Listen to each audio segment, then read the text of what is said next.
Good afternoon, everybody. Welcome to the Redmen TV. This is the uncensored match build-up. Manchester City versus Liverpool Sunday at 4:30 at the Etihad, or as Jim Beglin famously called it, the Etihad live on TV. I'm Steve Hoy, joined by Sam Walker and by Andy Bell to have a big old chat about all things City versus Liverpool. Interesting. We'll go through the teams and all the injury stuff and form and that in a minute, Sam. But it is worth mentioning, usually this game... more often than not, when you've gone to Manchester City, you've been facing the best team in the country more often than not. Now it's been anything but that. It's a different set of circumstances, different dynamic to this game. Like Liverpool are top and City are fourth, and having a bit of a tough time with things. It is an interesting shift in what we're usually used to going there. Yeah, it is, and actually they're fourth because nobody seems to really want to grab Forest and Arsenal have been relatively consistent all season. Below that, nobody's grabbed it. Newcastle up and down. Villa have certainly been up and down. Chelsea have recently, especially, and City have as well. So they're fourth probably by proxy in terms of they've just about, they're pulling it back for the result of the weekend. They're out of the League Cup and the Champions League at such an early stage.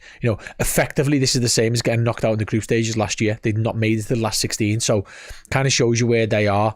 We usually go there as massive underdogs, don't we? Hoping for maybe a bunch of injuries from them or a snatch and grab win.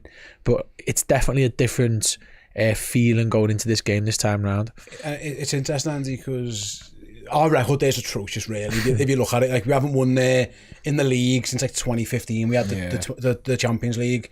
Obviously, the two-legged game where Mo Salah scored that famous goal. We just really, really struggle at that place. But again, this is a different Manchester City. It's actually a different Liverpool as well. Like in the past, we've gone there. I always felt like we had to win to keep them off us. This time, the pressure's a bit different. Obviously, have to win in the context of perhaps if you're worried about the gap to Arsenal. But we're no longer in a title race with Manchester City. Usually, if you go here and you're in a title race, City are in it, but they're not this time. Yeah, if Ibrahim Konate can pop up with a 20-yard volley like Martin Skirtle did in 2015, then we'll be flying and everything will be going for us. Yeah, you're right to mention the record. It is poor. I think it's fairly similar to Man City's record at Anfield, actually. It's just one of those games where it feels like more often than not it ends in a draw. And maybe if we're a little bit off it, we get beat. But we'll never have a better opportunity going there with them in the turmoil that they're in. Obviously, a couple of panic buys, which, some of which look to be good buys for them, but, time will tell on that long term. So yeah, I think the frustrating thing for me this season is anytime we've had a chance to twist the knife into Arsenal, we haven't taken it. And I just think if we go there, having given them a bit of a sniff in midweek, if we go there and get the win and keep it at 5 points, and then after that, our fixtures... Sorry, 8 points. You've got to win. You've got to win, Andy. You're right. You're absolutely right. But if we can go there and make that 8 points, then all of a sudden our fixtures look like they're the nicer ones. That's somewhere where they've banked on us dropping points if they're going to catch us. It's a great opportunity to twist the knife into Arsenal while simultaneously getting some joy at a ground we've had very little joy at in the last 10 years. I say this knowing quite well the intent will kill me, right? Even if Liverpool draw, it's not the end. It's not the end of the world. Of course, that 9 point gap, then it could be less, and obviously Arsenal will have the game in hand where they'll have to get to that when they play Chelsea when we're in the cup final. But yeah, I think the gap that Liverpool created for themselves give them the buffer to have a couple of draws in Everton away, Villa away, City away. But the mood is a little bit different, I suppose, Sam. But it is worth mentioning that, man. This is a stadium, like I say, historically, we don't really win at. What's positive, I suppose, if you're looking back through history, is we always score there. The only times we haven't in the last 10 years was the one just after we won the league when everyone was pissed. Oh yeah, that was fireworks going off outside the ground and whatever. And then 2017 was when Mane got sent off, and it was that's just what can you do about that kind of thing. So the encouraging thing is, even against better Manchester City sides than this, because this is as poor as they've been for a while, Liverpool do score goals when they go to that stadium. That isn't, you can't say the opposite. City don't always score at Anfield. Sometimes they've been shut out more than we've been shut out there. Yeah, their record at Anfield, I think if we sort of break down what Andy's just said there, like under Pep and maybe just before it, we struggled at the Etihad under maybe Rodgers, and then I know Klopp got that win, but before that, we had a decent record there. Like, it wasn't a place and when they were in Main Road, it wasn't a place we struggled any more than other places. It was just a tough away game. It's been under Pep, hasn't it, where we've really sort of struggled. But as I said, this is not the same City team. This is a Man City team that look leggy. I think that the Villa game, which we've just drew, and probably all feel a bit hard done by with the draw, with the variety of misses throughout the game. We should have won the game, and the poor defending. I think that they posed more of a physical challenge than this City team do, in terms of, yes, they haven't got the same quality, but the running power, the ability to bring two lads off the bench who can run through you like they did. I don't think City have that in their abundance to do it. So although we're fighting against almost the aura, the name, the champions, the big names on that might or might not be on the pitch, it's actually a physically lesser team than Villa, if that makes sense. So yeah. Absolutely. We've got to try and put what's happened before behind us, like we did with Real Madrid this year. That was a massive win for us. So I think if we can kind of take that mental win there into the Etihad, you can kind of knock that one out as well. I watched Pep's press conference earlier in the build-up to the show, Andy, and he almost said that, without really saying about Real Madrid in the midweek, he was like, yeah, we just couldn't compete really. It's the teams were in different places. This is a Manchester City side who have knocked Real Madrid out of the Champions League before. Like, they've gone toe-to-toe with Real Madrid. 4-0 was it one game? Sometimes they've absolutely wiped the floor with them. And again, they did really well last time out in the Premier League against Newcastle, but then in midweek, I think you saw the difference between Pep City now compared to of old. They weren't on the same level as Real Madrid. And it is with, again, the Etihad and City and Guardiola and De Bruyne and Foden and Haaland, they're all still there, so maybe that's a little bit, but I thought Wednesday was quite telling. Obviously, we were all busy watching Villa, but when you go back and watch that Madrid game, it was actually pretty much not a contest. It was like the best team comfortably won that game, and like Sam said, power, pace, energy, skill, guile, finishing. Madrid were just on a different level than them, and maybe that it just shows exactly a little bit where City are at this moment in time. Yeah, in my head, City had turned it round to an extent, and I suppose that's true given what they lost. Like Newcastle, maybe. Yeah, they got beat 5-1 by Arsenal. I know, but compared to when they lost 6 or 7 games in a row, I mean, you quite literally can't get any worse than that. But actually having looked into the fixtures before this is what I was going to say, exactly that. You know, they get battered by Arsenal. They're scrape past Leighton Orient. Well, literally with a strong team as well out there. Comprehensively beaten, like you say, by Real Madrid. And it's one of those, I don't think we're in a position right now where we're going to go out and do what Real Madrid did to them. I don't think we're physically or mentally just at that point in the season. We're certainly not at a point where we're peaking. Can I contrast that? Yeah. Have you seen what Real Madrid have been doing in the league though? No. So when you look at Liverpool and Madrid, they've been stumbling more than we have recently. So right, okay. I think we forget that they have their own demons in the league, as we have. And then when the big games come, they turn up. And so I would say they've had a lot of draws. There's a lot of they're not topping. They're like 8 points clear of Barcelona on the top. So there's a contrast between us both, to be fair. So in my head, to be fair, because at the start of the season they were so poor, Madrid. Oh yeah. Now they're top. I thought they're not now. Pretty much won every game. But they are a team anyway. They're a team who peak for the big games, and I'm not sure you can necessarily say that against Liverpool. I don't think Liverpool definitely aren't the team that does that, but it's one of those where I don't think we're peaking right now, and I don't think we're going to do to City what Real Madrid did to them. I think what I want to see from Liverpool is going out there and grinding a big result. You know, we said a couple of times, I think in January, we want that big moment. The Brentford away where Núñez scores twice in the last minute. Even the Bournemouth game where we put in a really good performance. We had those sort of title winning performances, and I think we need another one here. I think we just need to go, even if it's one of those where like Salah scores early and we grind out a 1-0. That would almost impress me more than a 3 or 4-0. Don't get me wrong, please go out there and win 3 or 4-0 because my heart needs it at the minute. But I want to see that real grinding performance where we just look a little bit fragile at times at the moment, especially things like defending set pieces, which maybe come on to talk about, which look like we can concede at any given moment. And I'd love to see sort of a clean sheet and a professional display, and just stick it to Arsenal that we're not going to drop the points you needed to drop. Let's hope so. I suppose as well, it's one of them, Sam, where I was thinking, actually in recent weeks the Newcastle results have been the different, like that's been an outlier for City. They've tended to struggle a bit. I was thinking before in terms of their home form, because the City are where they are relatively, obviously they're having by their standards a poor season. It's mainly their away form. They've lost so many games away, but they have lost 2 games at home this season. For context, they only lost 1 in the previous 2 seasons at home. They lost once in 22-23. Didn't lose at all at home that season. That was the difference why they ended up ultimately winning the Premier League title ahead of Arsenal. So teams have gone there and had some success. Like I say, it's not been easy. They've had some draw. They've had a few draws as well. But I'm so thinking, if you're thinking about going to beat them, that it's happened already. So maybe that is something. And the fact, like Andy said before, and you can probably say this a little bit about Liverpool now. And Pep's kind of said it himself. They are just not. I think he said like stable was his word, but basically they can see goals. Yeah. Like teams are scoring goals against them. Everybody is having a bit of joy against their defence, which again bodes well for the Liverpool team. Where granted, you can say the same about our defence, but we are not lacking goals. We do score goals. Absolutely, and it's Slot said a few times, hasn't he, this year? Like, there's only one game where I look at and don't think we deserve to win. I actually think he always picks the wrong one. It was Arsenal away. We drew. That would probably would take that. But every other game, including Chelsea, because we had about 4 penalty shouts, I thought we just deserved to win that game. He's right. Every game, even Villa, we should have won that game. There was 4 or 5 instances, defending and attacking, where we threw it away. Everton, exactly the same. What I would say with City is, looking at them a little bit closer, is they were very, very fortunate against Chelsea. Chelsea messed up a couple of massive chances like we did the other day, and the goalkeeper at 1-1 just does the most ridiculous thing in the world and gives Haaland an empty net to kick it into, which he's very good at.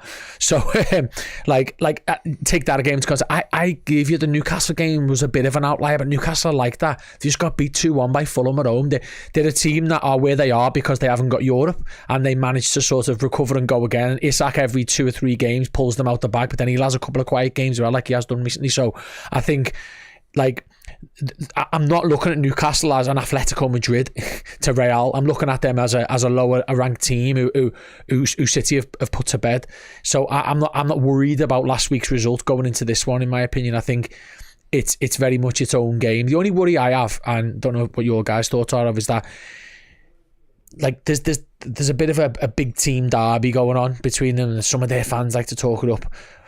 I'm hoping that the big team Arsenal derby falls into our hands and City think, not, and the fans are, we're not going to get too up for this and sing too loud, because we wouldn't mind Liverpool beating us because we hate Arsenal. Their season now rests again. Qualification, there's an FA Cup to win, so yeah, you're right, and we'll see how that stadium isn't used to being an adversity, because they're just used to winning for they've won it loads over the last few years.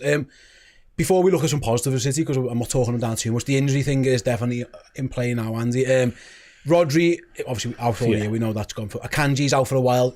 He ruled John Stones out today. Yeah, he said he might need surgery, so that's worth keeping an eye on as well. They have got injuries at the back, a few others as well. So what about Haaland? Well, we'll get to that in a minute, because he said he doesn't know, which probably means he's going to play. But in terms of their defence, it feels like Pep might have been doing a little bit of mind games, which I'll be honest, I don't think Arne Slot will fall for. I think Liverpool will probably expect to see Haaland, but he did say there's a fitness test, and he didn't play a minute in Madrid. I don't think he'll play me. He didn't even have a wash bag in Madrid. Well, he didn't. He was there for so he's got a fitness test. But if so, at the back first, then you're looking at Gvardiol, Diaz, Aki and Kushnerov maybe. Now I don't know where they'll play those two in terms of no Lewis right back. No.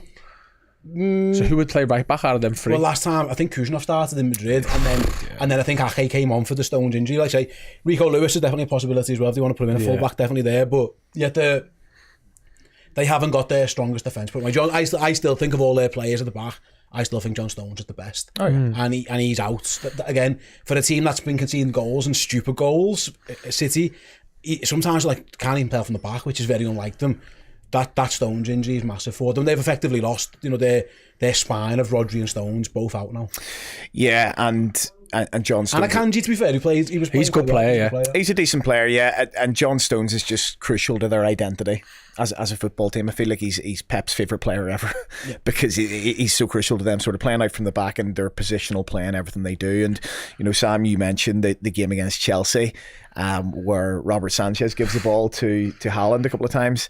Kusanov's first sort of 10 minutes in that game, I know it was his debut, and he was nervy. He may well go on to be a very good player, and I'm not entirely sure how he's played since that. I think he's a bit ropey in the game against Leyton Orient, but I'm not sure how he played in midweek, for example. I think he got hooked off, but he's somebody you can get at mentally. I think if he's playing left back, or if he's playing right back, and get your Diaz on him, get him running at him, get Salah running at him, however that works. Even if Nunes on the pitch, maybe come on to talk about that, then get him roughing him up a little bit. And I think that's somewhere where we can get a little bit of an advantage. And they've bought a lot of players recently, and it will take a little while to fit them in, and I'm not sure they've had quite as intense a game as what we're going to give them. I know they have Real Madrid, but they probably knew they were never winning that.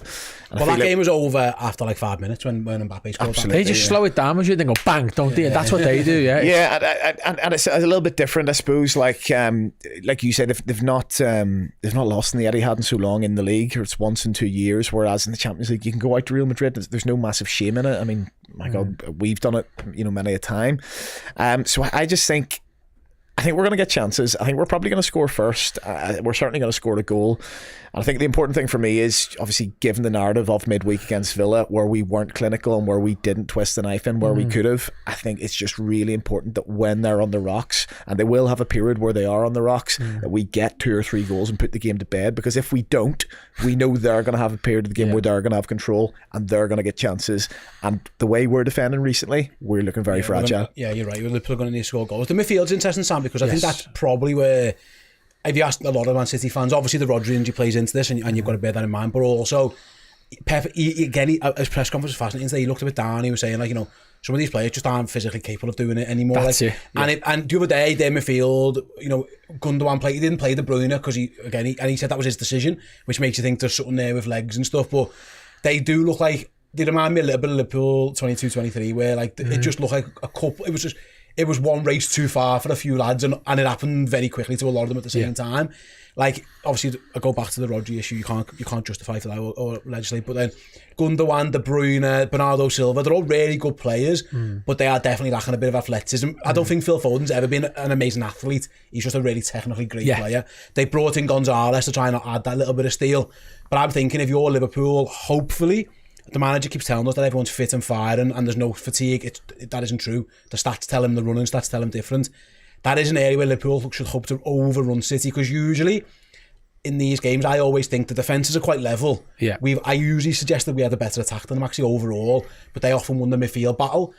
This game, it feels like Liverpool have got a very good chance of winning that midfield battle against whatever 3 of those 4 that Guardiola picks. Absolutely. And when we played them in the first time of around the season, people were still waiting for City to come back. They probably still had a lot of belief they were going to come back, and they were probably still favourites for the title. At the time, we were probably saying if they beat us, they're back favourites, whatever the points deficit was, I don't know. But it feels like mentally they're in a different spot now. Like I say, they just got knocked out by Real Madrid.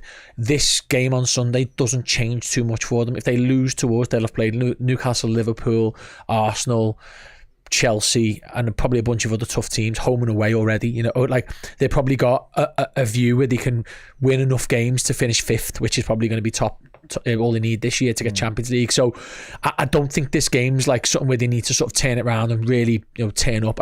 They're going to want to have a response from midweek, but there's only so much the body can do. I think that with the Villa game, sorry not to look back too much, but I think they're very comparable in terms of where they're at in the league and what they're capable of this season. But the thing with Villa is, once they were able to get out, they did have the running power with Rodgers, with McGinn, with what's his name when he came on, the young lad, with Ramsey, and the young lad who come on as well. They did have the running power to, once they were past Gravenberch and McAllister, to do that. Whereas I'm looking at Bernardo Silva, I'm looking at Gundogan, I'm looking at whoever plays centre midfield for them, Kovacic. They're not getting away from us. And to flip side that is when Szoboszlai, Curtis, McAllister, less so McAllister, but I suppose Gravenberch, get the other side of them, they've got no chance of getting back in. And the new lad they've got, good luck playing 3 tough games in a week. Newcastle will have been a challenge for them, regardless of the end scoreline in the end. Madrid was tough mentally as well to get over that. And then they've got to play the best team in England at the moment, maybe Europe. So I think, for me, I'm hoping is that our youth and athleticism, especially come the last 20-30 minutes of that game, is enough for us to sort of just leave them in the dust a little bit, even if it's a competitive first 45 to 60. Absolutely. On the games that they cut, we don't have to do too much on it. We know. Well, again, Haaland, we'll wait and see. He's going to have a fitness test. You presume he's going to be ready. But if he's you've got to presume that, haven't you? You've got to presume that. I mean, let's hope he's not in an ideal way, but like he's got a bit of time on his side. Mamouche's come in, and after a bit of a rough up and down start, he fired the hat-trick against Newcastle. He looks quite dangerous. They still got goals in the team, it's worth mentioning. That's the thing. I always look at a team and think, well, how are they going to score against us? And with Villa, you could see it. There's actually plenty of players there you think actually they can score a goal. City have still scored 52 goals this year. That's still more than Arsenal. They can score. Haaland, Mamouche, Foden, De Bruyne is good for one every now and then. Savio, Grealish, Doku, they've got creative players and they've got goals in the team. From a Liverpool point of view, away from home, we have conceded way too many goals. City still pose that massive threat. I would like us to not do nothing stupid. Remember that fucking stupid John Stones goal? Yes. Don't let them score that. Like, if they're going to score, make Haaland score a whale. Or even Haaland's goal last year when it was 1-1, where Alisson plays this stupid kick, poofs it up in the air, and then they end up winning. And it's just like, lads, take your time. We have to be better at the back. We can't. These are a team who can punish you if you gift them goals. Like, they're good enough to run through you. Make them have to do that, I suppose. Because again, I go back to Everton, Villa, Newcastle recently. Like, Liverpool have conceded goals away from home against pretty decent sides. Just on the Alisson point, I really hope I'm wrong, but I'm getting a bit worried about him on the ball recently. I think he's taking too long, and I think there's coming a moment where we're going to get caught with that. Remember at the start of Alisson's career, he was doing all this mad stuff, and then was it Leicester? Yeah. And then he basically just kicked it long for a while, and everyone was happy about it. It feels like somebody just needs to get a grip of him and say, like, just nothing silly in this one. I know that, like, nothing silly. We're not going to start pumping the ball up the pitch every time we're Liverpool, but I'm just a little bit worried about that, because I think it was it was in the game last year, you mentioned it, where they score from that, but it's very clear that they let Alisson have the ball last year. But he kicked out of his hands there. He tries to rush an attack, spoofs it up in the air, they win the ball back and they're on us, and Haaland gets in behind. And I suppose there's risk reward to that, because we nearly scored the other night from Alisson. Doing it really quickly. Just don't spoof it up in the air. I remember last year very clearly. It was a tactic that Man City let him have the ball. But anyway, that's by the by. We're talking about the attack, and Marmoush is a good player. There's no doubt about it. See, I'm not in on him at all. I think he had one of those. Like, Núñez could score a trick against, I don't know, like Newcastle at home. He could. Like, he scored twos in the past. Doesn't mean he's a boss player who's going to stay with it. I think he's been weak before, and his touch gets away from me. He seems like he does a lot of running around. It was a great day for him, but he didn't carry a threat against Madrid either. I think he's a bit still on. I'm still massively on the fence with him. He's raw, and what he needs, he's 27 or something though, isn't he? He needs to play with Haaland. I think that suits him. I don't know if he's quite ready to carry. He looked a bit blunt the other day against Madrid from what I saw. Like, again, I think he's a good player, but you are right. Like Savinho, like, he's not quite the guy, but he's a good little player. They got loads of them. That's kind of one of the issues to that, is that a lot of their like signings haven't quite worked out for them yet. When he's tried to replace a few players, and he keeps having to go back to the same lads time and time again. It is interesting, but they have got threats. That's the main thing. Liverpool need to defend better. What we'll do then, we'll go to a quick break, and then we'll speak afterwards about a bit more in depth in terms of Liverpool injury updates, team selections, and all that kind of stuff. Got a question for you to go into the break with, a little trivia teaser in the YouTube chat. You guys can get involved as well. Who was the last player Liverpool signed from Manchester City? That is the question. We'll be back with the answer to that, and a little look at Liverpool's team news after this quick break. See you in about a minute. Hey everyone, in December we give away a shirt signed by Kenny Dalglish.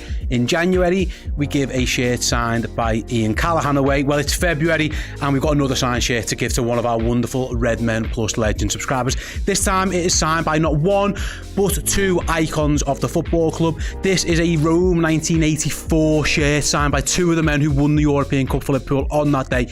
You've got Ronnie Whelan and you've got spaghetti legs himself, Bruce Grobbelaar. If you want to be in the draw to win this, simply go to redmenplus.com. Join us as a legend subscriber. Get access to all of our amazing extra content in video and in podcast forms. And you get loads of perks. You get access to the Discord, you get free merchandise, you get discounted merchandise as well. But if you do it today, by the end of February, you'll be in the draw to win this signed shirt. Ronnie Whelan, Bruce Grobbelaar, get yourselves involved right now.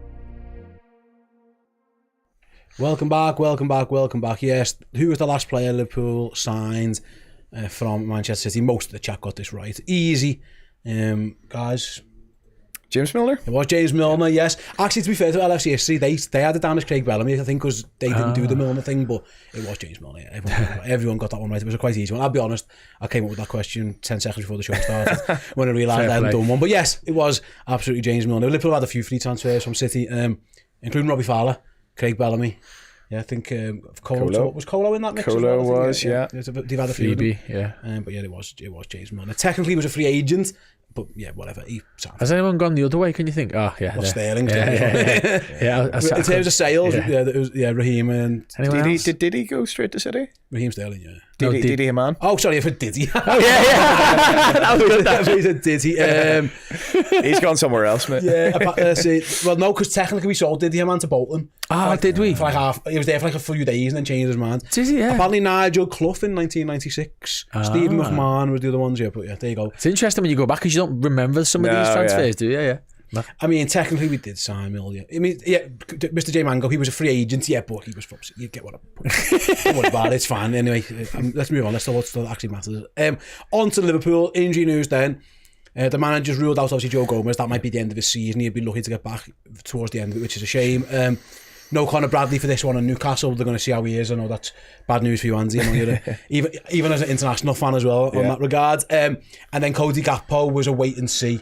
He said he doesn't quite know yet. I think the fact that his press conference was Thursday and the game is until Sunday, he I don't think he'd seen him. This happens quite a lot, doesn't it? Where he hasn't seen him. I'm also because he did the press conference day early, which I think was to do with the draws today. He didn't have as much information as. I think he'd be in the squad. You'd imagine so, wouldn't you? You'd hope so, but again, he is a wait and see. So that's where we're up to. So the team then. Obviously, there's no other right back, so Trent has to play. The manager's managed his minutes. It'll be interesting to see if he can do 90 back to back. He's probably going to have to now, unless the manager wants to use Gerald Kwanzaa in some regard. Possibly, yeah. Which he might off the bench, but I'd be worried about game state. It's game state, that isn't it? That's it's game state. Yeah. I'm hoping that he can get Trent is fitting out because he's going to have to do 90, I would think. Yeah. Hopefully Liverpool win a 6-0 and you can get him off for a little bit. It's funny though, isn't it? Sorry, just to interrupt you there, Steve. It's like we've been trying to protect Trent. Like I thought it was a mistake taking Trent off. That I thought he had another 5 minutes in him because he was getting on the ball and driving, and it was just like give him 5. But the way these managers and sports scientists work now, no, that's it. And then it's funny how he goes off. And by the way, Jota, mate, fair enough. Like he's injured all the time, but Trent isn't. He goes off and his bloody replacement gets injured. It's like. Well, Conor Bradley's injury record is a concern now. It is now, yeah, I agree, yeah. I agree. It happens far too often, unfortunately. So we know it'll be Trent, it'll be Van Dijk, it'll be Konate. Left back's interesting, Andy. We say this every week on these shows, really, but he's played Robertson a lot recently, and we haven't seen too much of Kostas Tsimikas. There's 2 games in a week. It feels like at this point he might have to go 60-30 in both of them and switch it round, which probably Robertson starts, but I wouldn't be surprised if Tsimikas gets either a start or a lengthy run out in this one.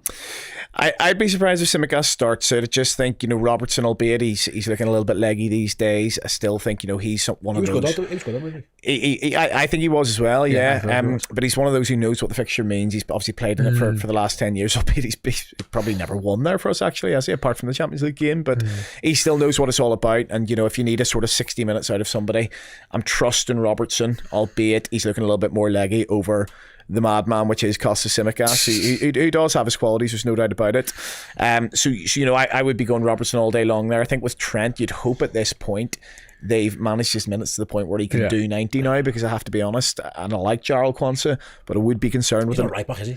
No. I'd be concerned with him in possession. I think when he plays right back against Newcastle, you see that they funnel the ball out to him, and City are obviously brilliant at that. I'd rather play Curtis Jones. I was just thinking that same thing. If God forbid Trent couldn't do an hour, unless you're winning 4-0, if it's a game that's tight, in terms of own possession, Kwanzaa, he's a centre half. Or if you're sitting in defending a 3-1 or even a 2-0, maybe not 1 goal, you might just say, play right back and tuck in, and just literally don't leave Konate's 7-8 yard piece of rope. Like that way you're all right, because it's when you're asking him to step out of position and get back in. But if he's just a defender, you're probably all right. But so fingers I'm with you. Trent can get himself through this one. I think he'll be all right, Tony. You'd like to hope so now. Hopefully, the manager's minutes. They're gonna have to 3 days, 3 full days in between games, isn't he, as well? Plus whatever Sunday. So and they have been managing him, so we don't know exactly what the issue's been, but there's clearly something, because there's no way he wanted to take him off on midweek. So they're clearly managing something. So we're gonna have to wait and see on that one. But yeah, midfield. I know there's been a bit of talk about Gravenberch. Everyone's saying he looks knackered, he looks tired. The manager keeps saying like the stats show differently. He just said he's a young player and something to have ups and downs. Yeah, absolutely. Yeah. And it was impossible for him to stay at that same standard the whole time. So he'll play. This is where it gets interesting now. I think it's going to just be McAllister and Gravenberch and Szoboszlai, Andy, and it feels like that's the way we're heading here. Especially, usually you get a sense of what the manager's going to do with the previous game, but he played all 4 of them the other day. So don't do that again. It feels like it's going to be McAllister, someone like that, and I think it should. And I think Sam, you made the point about Villa's runners in midweek getting in behind us, and that was frustrating. There were times where it just felt like they had so much power running past our midfield, and I sort of. I think they had the extra man a lot, didn't they? I thought so. I thought we really struggled to get the ball off them at times. Yeah, we did. And I fooled myself. I got myself into the trap of thinking, oh well, if we just signed a defensive midfielder, they'd have been there crashing into tackles. But then what we need to remember is Arne Slot never wanted a defensive midfielder who's a destroyer, who's an endo type who crashes into tackle. He tried to sign Zubamendi. Zubamendi's not that type of player either. Exactly, yeah. You know, so I don't actually think that would have been any different. Now, I do think we should use Wataru Endo a little bit more. I don't think we should play him from the start on Sunday. I think we should use him more. But he's obviously no interest in doing that. I think the team has to pick itself. I think Curtis Jones has a good moments this season. I think Harvey has a part to play. I think he should be used a little bit more off the bench. But unfortunately, what Sobasai's offering us off the ball right now, especially when we're looking a little bit leggy, he's a player who doesn't look leggy, and the running he gives us, especially in a game like this, is going to be crucial. Yeah, absolutely. Yeah. I like Curtis, like Harvey, but it feels like this isn't their type of game. This feels like I want this Sam to be a Liverpool overpower them a little bit, because that's where their weakness is in midfield.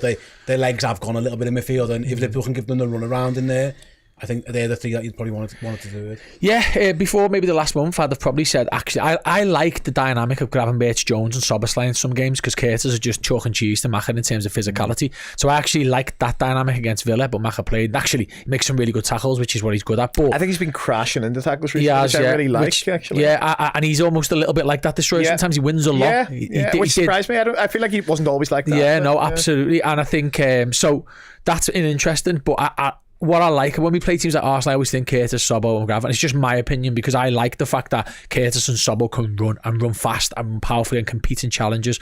I think when Maka does get turned, he's the only one in our midfield. Do you think, shit, he's in trouble here? So there is that kind of argument. But sorry, Sam, can I cut across you very quickly? Is there a chance that he plays all 4 of them again? No.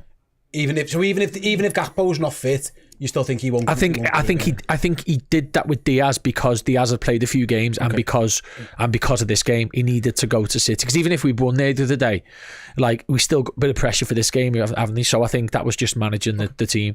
Kurtz, he did invert a little bit, but it wasn't. He was doing what he wanted. He wasn't really like oh, we're going with a 4 and 2 up front. And I suppose with Jota does like to drift to the left, but I just think whoever plays right back for them needs to get terrorised.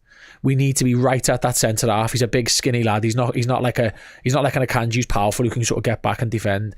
And this is probably the first time we played him without Kyle Walker, isn't it? Yeah. Like, Kyle Walker's always been someone who's just bailed them out time and time again, and they just don't have that anymore. Once that ball goes through the gap, you're in. I think none of them can run. The right hand side from their point of view, our left is going to be is where Liverpool are going to try and target, because again, with no Stones, it might be Lewis, Kushinoff, Ake. It'll be 2 of those 3. I think Liverpool will fancy the chances over there, and Gvardiol's a good player, but I think Salah can get him for sure, and you'll go with that, and we'll see where that with Diaz. So we've got to be brave there.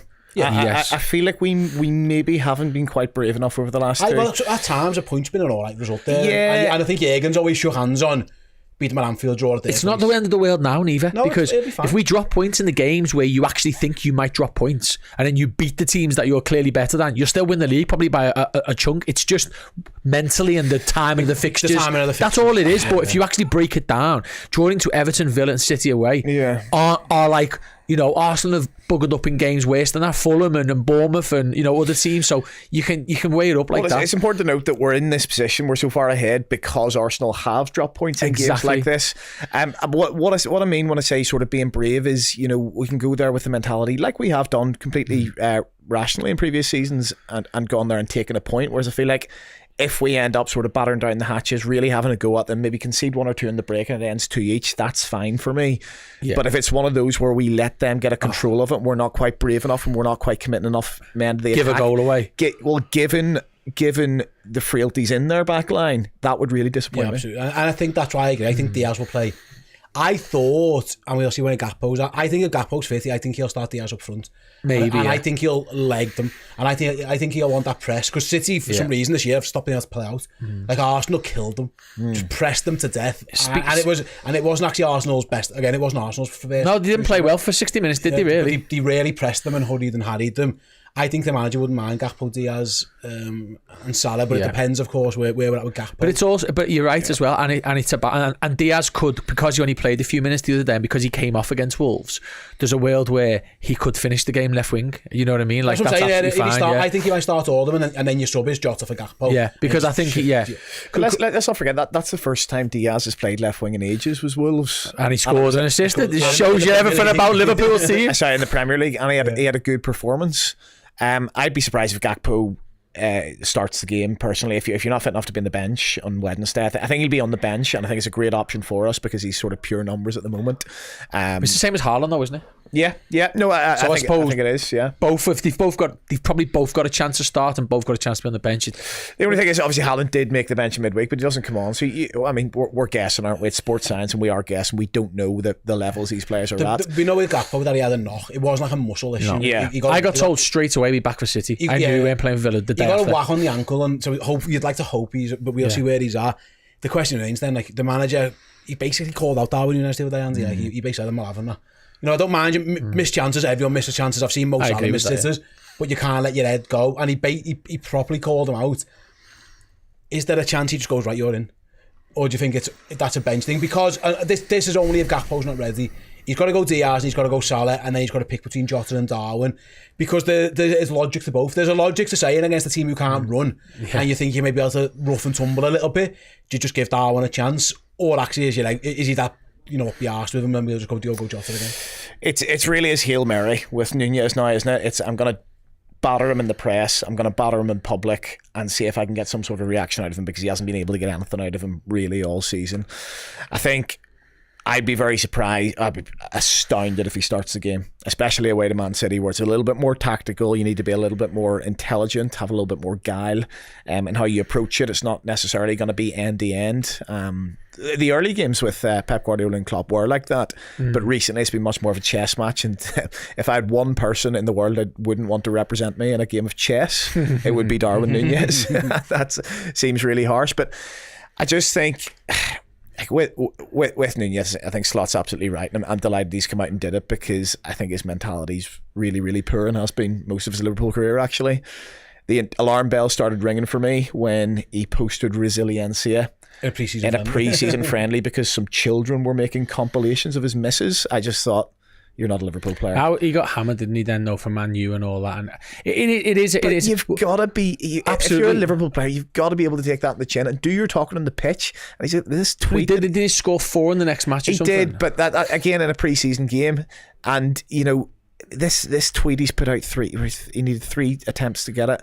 I just do your talking on the pitch. Get out there, score a goal against City. By all means, do a shush celebration or cup your hands to your ears, but do your talking on the pitch. I'm just sick. It's whether the manager. Can I say something completely? And I know I'll get hammered for it. I don't care really for other things. I think since last April, Núñez. Now separate these two things. What's best for Liverpool and what's best for Núñez is 2 separate things. So don't come at me like I'm saying he should have been. But he's been grossly mismanaged as an individual footballer at Liverpool Football Club since all the players came back after the international break last year, because I'll start with this.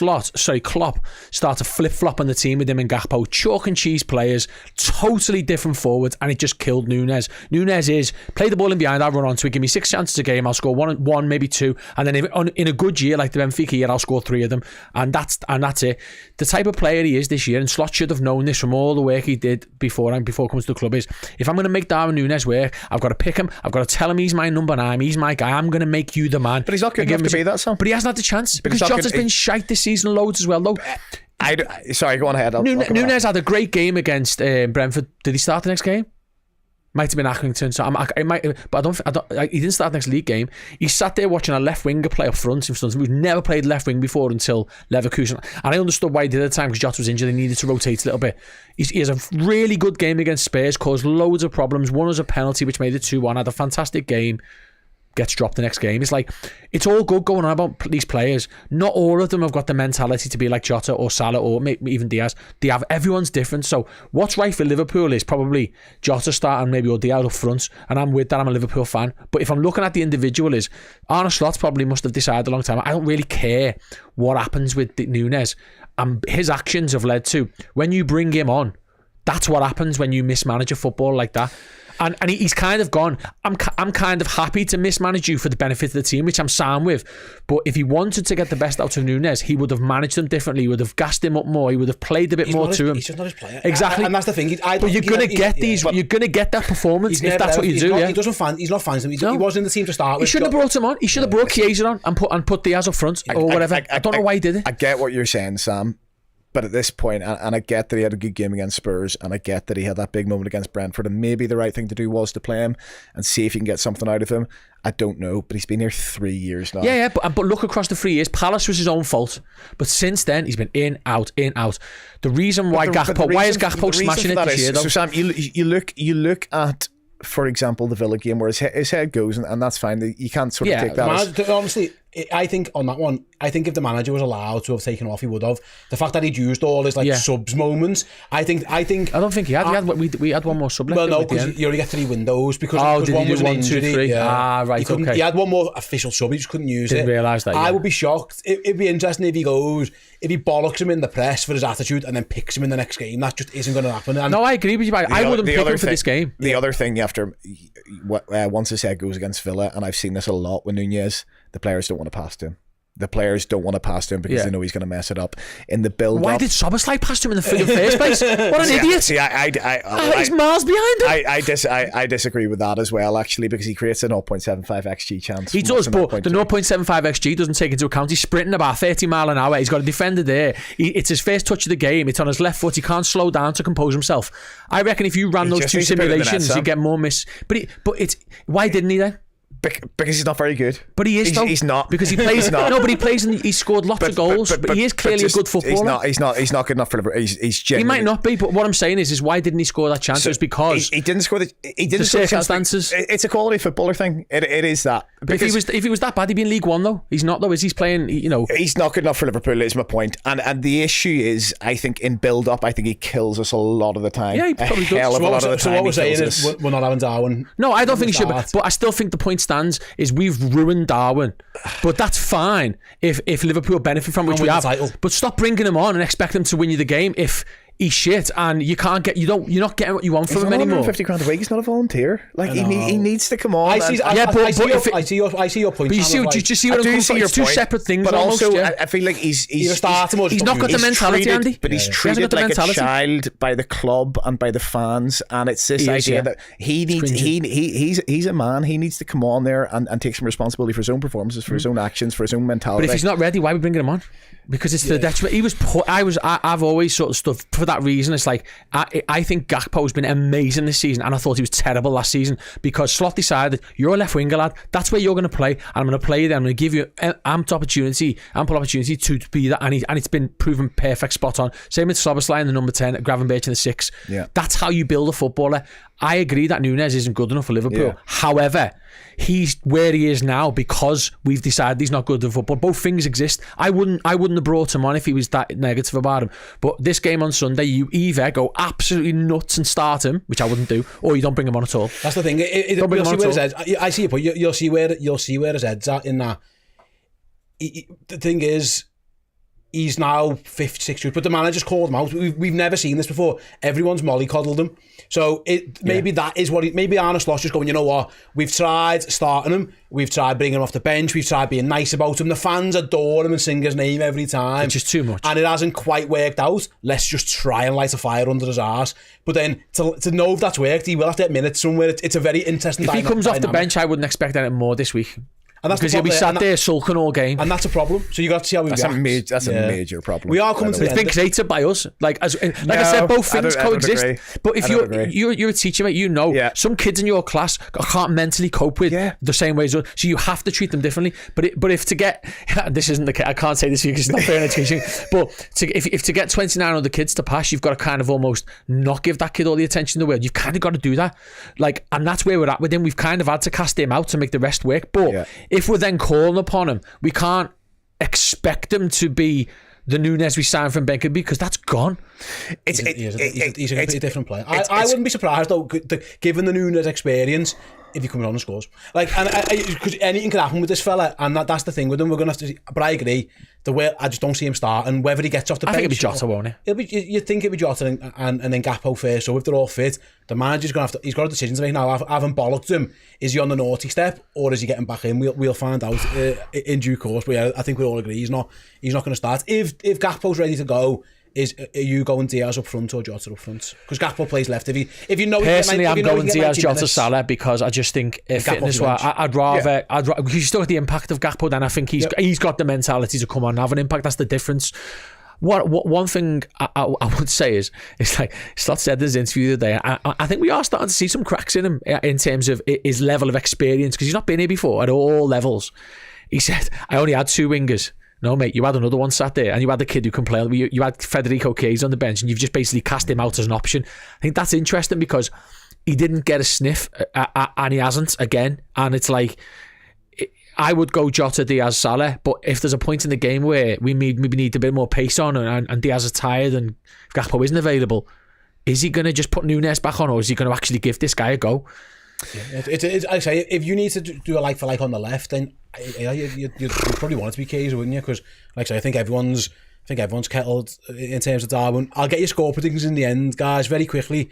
Just go through everything else that's happening in the Premier League this weekend. As we know, Liverpool sit top of the league. It is 8 points, it's not 5 points. But obviously Arsenal do have that game in hand, which again we won't get to until down the line.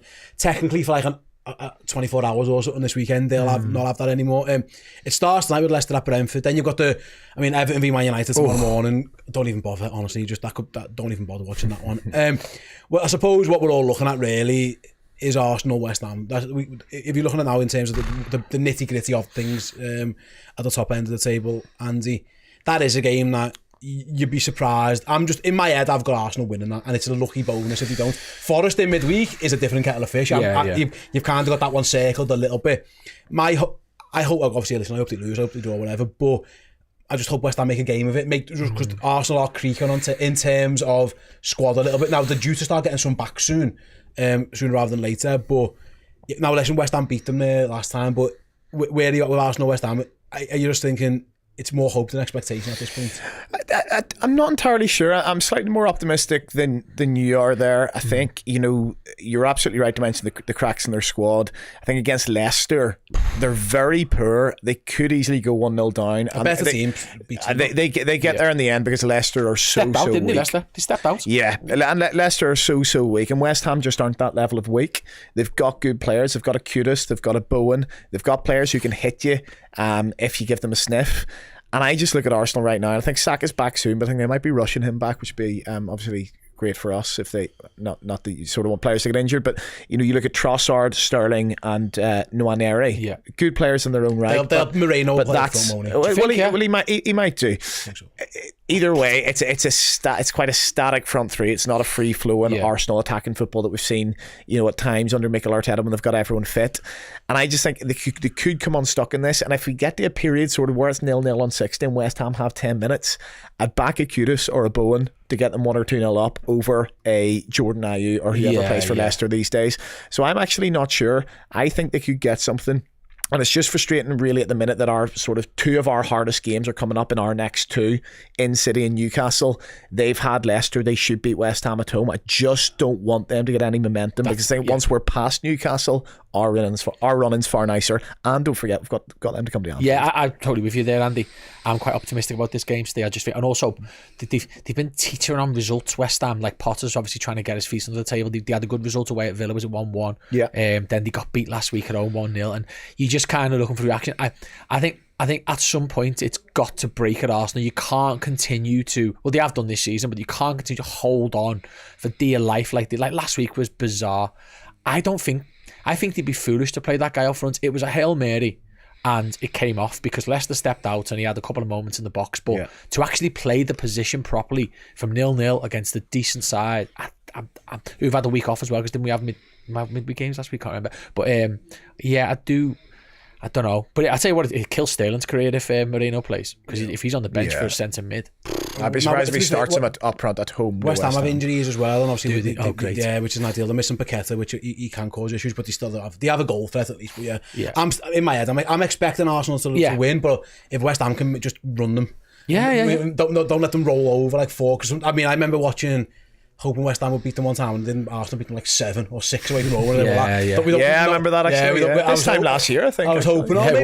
Maybe there's something there. And I think Declan Rice scored like the 6th. That was that one done. Right then, score predictions, guys. Again, go back to it. 2015 was the last time we won in the Premier League at the Etihad. What are we thinking this weekend?